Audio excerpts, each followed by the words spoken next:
सिंह जब देखे रहने कि हमारे पार्टी में सायरन बज रहा बा तो गाड़ी रोकवा के डांटे न अपने आदमी के, कहलन कि सायरन बंद कर। पवन सिंह के नाम के आगे थोड़ा बहुत दबंगई का भी नाम ऐड कल जाला, जैसे कि पावर स्टार।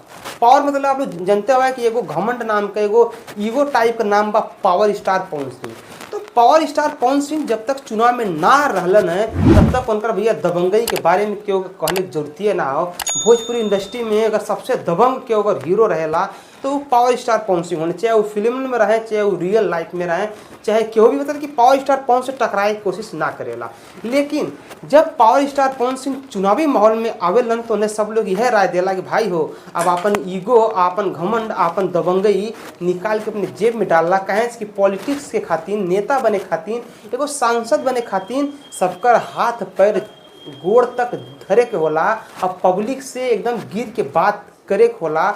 और दबंगई नाम पर कोनो चीज़ ना रहे के चाहिए। तो ये चीज़ पवन सिंह अपनावे के बहुत कोशिश करेलन। आप लोग उनके रोड शो में देखबा तो हाथ जोड़ के सबके सामने यह एक बात कहेलन कि आप लोग हमें सपोर्ट कीजिए, आप लोग हमें वोट कीजिए। लेकिन भैया यही बीच में जब रोड शो में पावर स्टार पवन सिंह अपने गाड़ी से जालन तो वही बीच में उनके जो कार्यकर्ता लोग हैं वो लोग गाड़ी का सायरन जो है कि ऑन कर देना। भैया जैसे कि अभी तक देखिए सांसद भैल ना हुए पावर स्टार पवन सिंह, लेकिन फिर भी कुछ लोग हमें उनकी गाड़ी में सायरन अलग से लगवा के एकदम चों चों चों करावत जाए लगन है। तो पवन सिंह के क्यों बतावेला कि देखा अभी तू सांसद भैल ना हुआ और सांसद का पावर मतलब सायरन अगर अब्बे से यूज करबा तो पब्लिक के बुरा लगी। तो पवन सिंह पूरे रोड पे गाड़ी अपन रोकवावेलन एकदम गुस्सा में तमतमा के, हाँ एकदम क्रोध में तमतमा के, एकदम क्रोध में कहने कि कौन सायरन ऑन किए बारे, बंद कर सायरन बंद कर।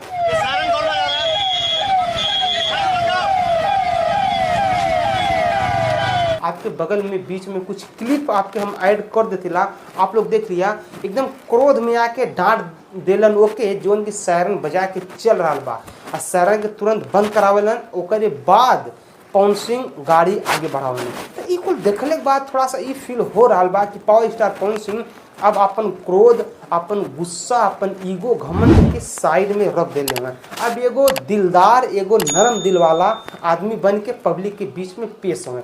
जैसा कि नेता नाम ही भैया ऐसा बा कि अगर झुक के काम ना हुई तो आपकी वोट ना मिली।